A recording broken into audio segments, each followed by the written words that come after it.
In the mid-1st century, Roman Judea was in turmoil. The rule of Herod's successors over the kingdom was gradually abolished and direct imperial rule was introduced. This led to popular discontent with the Romans and probably a decline in the standard of living of a state that had never been conquered.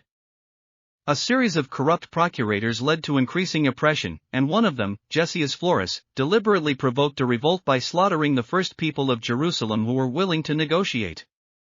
During the Jewish War, governors changed every year, and only one of them, Lucius Flavius Silva, ruled for almost a decade.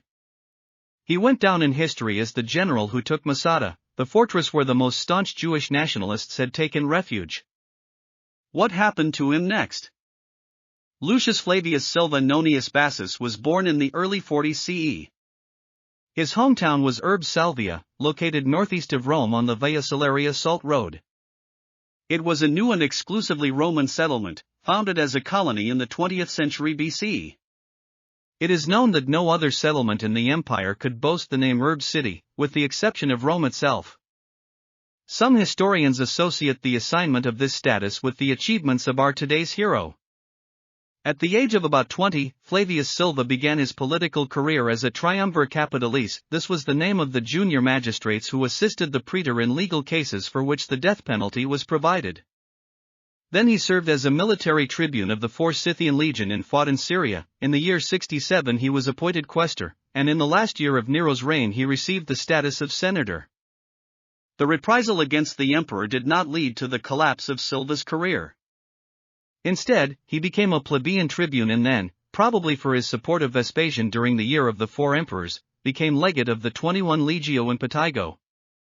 But the peak of his career was associated with the leadership of Legio X Fretensis 10th Legion guarding the Straits, which was once created by the young Gaius Octavius as a counterweight to Caesar's 10th Legion, which served Mark Antony. At that time, the Legio Fretensis was the only Roman unit that maintained the fragile peace in Judea and was directly subordinate to the procurator. By the time Lucius Flavius Silva was appointed, Jerusalem had been taken and all the rebel cities had fallen.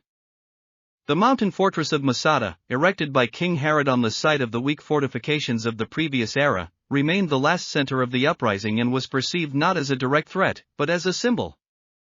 Therefore, it was imperative to take it.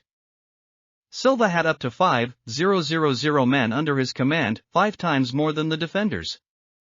The Romans' main objective was to overcome the fortifications on the small mountain plateau, for which purpose a 2-meter thick wall was built, 11 kilometers long, to prevent surprise attacks and escape attempts.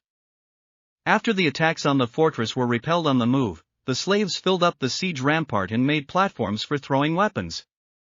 The Romans also built a ramp, thanks to which they were able to raise a battering ram that broke through the outer wall. After this, the fate of the defenders was decided, but the victory was incomplete, since all of them laid hands on themselves.